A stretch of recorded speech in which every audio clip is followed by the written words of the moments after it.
Shalom Bapak Ibu, puji Tuhan. Kita kembali akan mendalami tentang gereja di Smyrna, salah satu gereja yang luar biasa. Ada 2 gereja dari 7 gereja yang dipuji oleh Tuhan dan kita bisa belajar kepadanya, yaitu gereja Philadelphia dan gereja yang ada di Smyrna. Di sini kita melihat bahwa kata Smyrna berasal dari kata smurno, diambil kata mur atau mir, sebuah bahan yang pernah diberikan kepada Yesus ketika dia lahir, ketika dia disalib, bahkan ketika dia mati dia dibungkus, dibalsem istilahnya dengan mur, sebuah sesuatu yang melambangkan tentang penderitaan dan kematian. Jadi kota Smyrna berhubungan dengan kata ini, mur, yang merupakan lambang kematian. Dan sejarah Smyrna ini, di situ ada seorang martir yang mati bernama Polikarpus.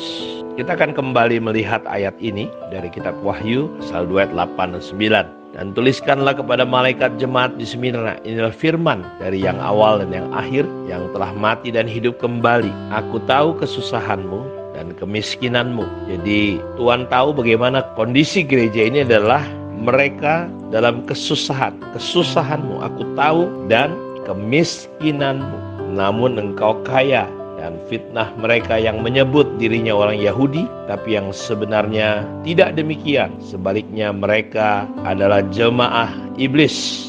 Bapak Ibu perhatikan, Tuhan Yesus menghibur jemaat Smyrna dengan berkata bahwa dia tahu mengenai penderitaan daripada gereja atau jemaat ini. Dia tahu, tetapi dia tidak membebaskan mereka dari penderitaan. Bahkan saudara, janganlah takut terhadap apa yang kau harus derita. Sesungguhnya iblis akan melemparkan beberapa orang dari antaramu ke dalam penjara, supaya kamu dicobai dan kamu akan beroleh kesusahan selama 10 hari. Hendaklah engkau setia sampai mati, dan aku akan mengaruniakan kepadamu mahkota kehidupan. Bapak Ibu lihat baik-baik, dia tidak mengangkat kemiskinan mereka dan tidak menegur mereka yang memfitnah jemaat Smyrna. Kalau kita mengamati, dia hanya memberi penghiburan, tidak bertindak supaya mereka dibebaskan dari penderitaan. Kenapa?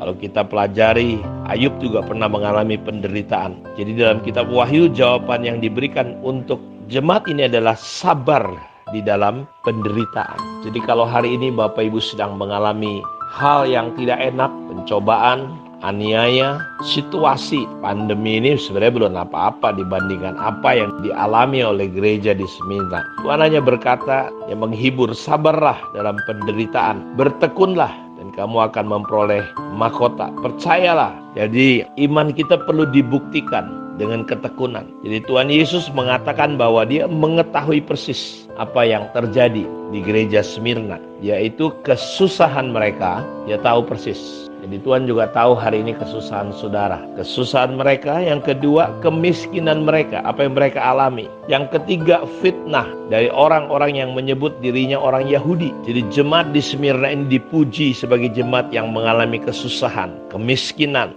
Dan kesusahan mereka ini, kemiskinan mereka dan aniaya ini, saya mau beritahu Bapak Ibu, bukan karena mereka miskin, karena rata-rata di kota itu adalah orang-orang yang kaya.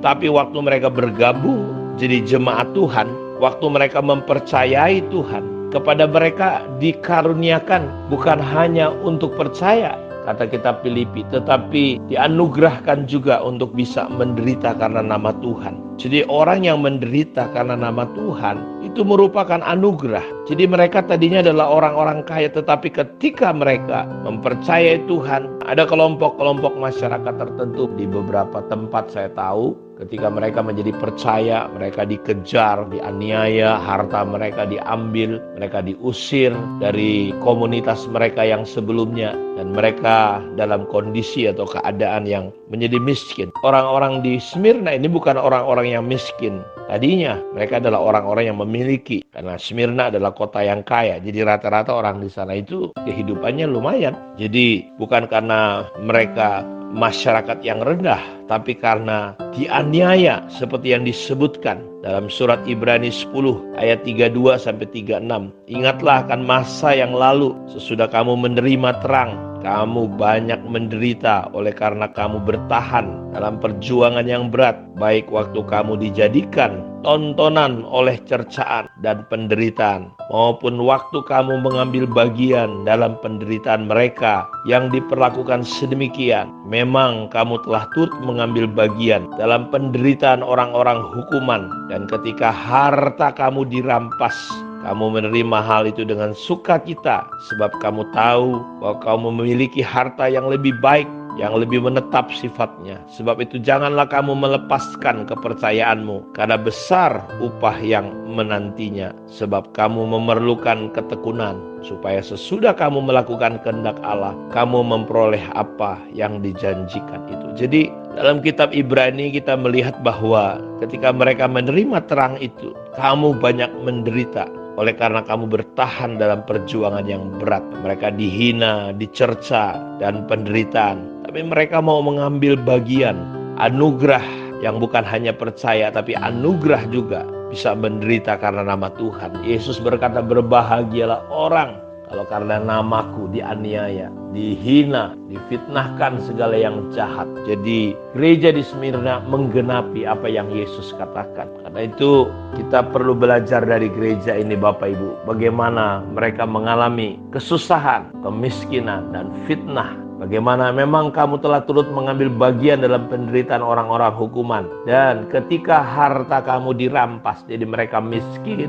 Bukan karena mereka miskin, tapi mereka bersukacita. Seperti yang dikatakan Ibrani ini. Kamu menerima hal itu dengan sukacita. Sebab kamu tahu bahwa kamu memiliki harta yang lebih baik dan yang lebih menetap sifatnya. Saya berdoa kiranya Tuhan membuka mata hati kita dan bisa melihat dan belajar dan bisa bersyukur dengan situasi yang sedang terjadi pada hari-hari ini. Mungkin situasi kita tidak sebaik sebelum hari COVID-19 datang menimpa dunia. Tetapi mari saudara kita belajar tetap tekun, tetap setia, tetap beribadah, tetap semangat kepada Tuhan.